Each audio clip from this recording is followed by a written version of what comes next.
was a chilly autumn evening, and James had just finished a late shift at the office. Exhausted, all he wanted was to get home, eat something quick, and fall into bed. He usually took the subway, but tonight he was too tired to walk the extra blocks, so when he saw a bus approaching, he decided to take it. It wasn't his usual route, but it was heading in the right direction. The bus was old, its paint faded, and the windows fogged up from the cold outside. James didn't think much of it. He dropped a few coins into the fare box and took a seat near the back, away from the few other passengers who sat scattered throughout the bus. They were silent, their faces barely visible in the dim light. As the bus rumbled along the dark streets, James felt a strange sense of unease, but he shrugged it off as exhaustion. The bus seemed unusually quiet. No one spoke, and the only sound was the hum of the engine and the occasional creak of the old bus as it turned corners. James closed his eyes. Just for a moment, he told himself. The warmth of the bus, combined with the rhythmic vibrations, lulled him into a deep sleep. When he awoke, the bus was still moving, but something was off. The streetlights outside flickered ominously, casting eerie shadows through the windows. He looked around, but the passengers who had been there before were gone. He was alone. Panic started to rise in his chest. He quickly pulled out his phone to check the time. It was 2:30 a.m. He had only closed his eyes for what felt like a few minutes, but now hours had passed. James walked up the aisle to the driver, but when he reached the front, his heart nearly stopped. The driver was staring straight ahead, his face pale and gaunt, as if he hadn't seen sunlight in years. His hands gripped the steering wheel tightly, and his eyes were hollow, with deep, dark circles around them. He looked like a man who had been driving for decades without rest. James tapped the driver's shoulder, trying to get his attention. "Excuse me, where are we?" he asked, his voice trembling. The driver didn't respond. He didn't even blink. James's mind raced. Was he dreaming? Was this some kind of prank? He hurried back to his seat, trying to calm himself. He needed to get off this bus.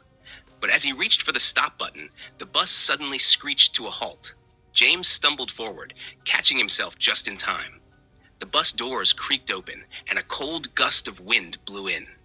He stepped out onto the sidewalk, the pavement wet from the evening dew. The bus doors closed behind him with a loud clang, and without thinking, he turned to look at the bus, hoping to get some answers from the driver. But the bus wasn't there. James blinked in confusion. The bus, which had just been behind him, had vanished without a trace. He was standing alone on a deserted street in the middle of the night, with no idea how he had gotten there. As he tried to make sense of what had just happened, he felt something in his hand. It was the bus ticket he had been given earlier. But when he looked at it closely, his blood ran cold. The date on the ticket was from 1998. James's mind raced. He remembered hearing an old urban legend about a bus that had crashed in 1998, killing everyone on board. The story went that the bus occasionally reappeared to pick up passengers who were never seen again. But that was just a story, a ghost tale told to scare children.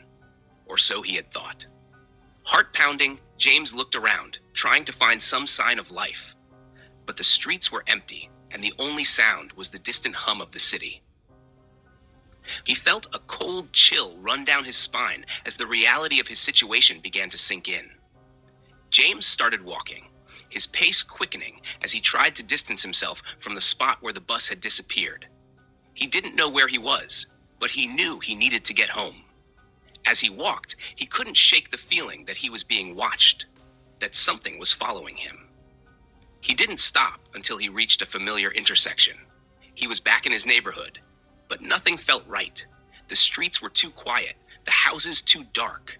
He finally made it to his apartment building, fumbling with his keys as he unlocked the door and rushed inside. Safe in his apartment, James collapsed onto his couch, his heart still racing.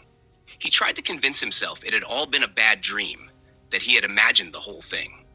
But when he looked down at his hand, the bus ticket was still there, the date glaring back at him like a warning. He never took the bus again after that night. He couldn't. Every time he saw one, he felt that same cold dread, the memory of that night replaying in his mind. He tried to move on, to forget, but the image of that hollow-eyed driver and the ghostly passengers haunted him. Years later, When he finally shared his story with a friend, the friend looked at him with a mix of skepticism and concern. "That's just an old legend, James," they said. "The bus crash happened, sure, but the ghost bus? Come on, that's just a scary story." James didn't argue. He knew what he had seen, what he had experienced. And every now and then, when he passed by the spot where the bus had disappeared, he felt that same chill, the hairs on the back of his neck standing on end. Because deep down, he knew that somewhere out there, that bus was still driving, still picking up passengers. Passengers who, like him, would wake up in the middle of the night, clutching a ticket from 1998 and wondering if they'd ever make it home.